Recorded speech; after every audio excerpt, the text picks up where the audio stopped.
बेंगलुरु तरक्की में आज एक तारीखी दिन रहा। वजीर आजम नरेंद्र मोदी ने नम्मा मेट्रो की लंबे अरसे से इंतजार की जा रही येलो लाइन का इफ्तिताह किया। 3 वंदे भारत एक्सप्रेस ट्रेनों को झंडी दिखाई और मेट्रो फेज 3 के तहत बनने वाली ऑरेंज लाइन का संगे बुनियाद भी रखा। इस मौके पर वजीर आला सिद्धरामैया और नायब वजीर आला डी.के. शिव कुमार भी मौजूद थे। तीनों रहनुमाओं ने आरवी रोड से इलेक्ट्रॉनिक सिटी तक नई मेट्रो में अलामती सफर भी किया। येलो लाइन तकरीबन 19 किलोमीटर पर फैली है, जो आरवी रोड से बमसंद्रा तक जाती है और अहम ट्रैफिक पॉइंट्स जैसे होस्सू रोड, सिल्क बोर्ड और इलेक्ट्रॉनिक सिटी से गुजरती है। इसमें 16 नए स्टेशन शामिल हैं और ये बेंगलुरु के टेक्नोलॉजी कॉरिडोर में ट्रैफिक के दबाव को कम करने में मदद करेगी।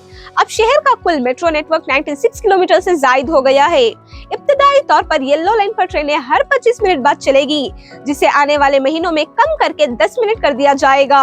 इस तकरीब के दौरान सियासी बयानात भी सामने आए।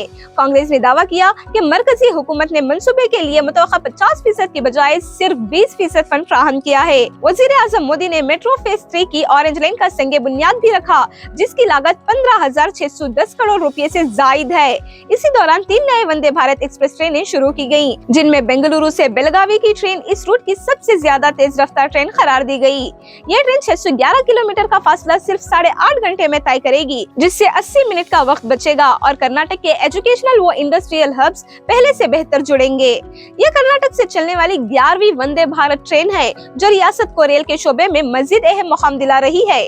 वजीर आजम मोदी ने खिताब में कहा कि भारत तेजी से तरक्की की राह पर गामजन है और जल्द दुनिया की तीसरी बड़ी माशियत बन जाएगा। इन्होंने ऑपरेशन सिंदूर की मिसाल देकर दफाई शोबे में भारत की टेक्नोलॉजी और मेक इन इंडिया की कामयाबियों को सराहा। यूं नई ट्रेनों और मेट्रो लाइनों के आगाज के साथ बेंगलुरु ने शहरी ट्रांसपोर्ट में एक बड़ा कदम आगे बढ़ा दिया है और भारत का इंफ्रास्ट्रक्चर सफर मजीद तेज हो गया है।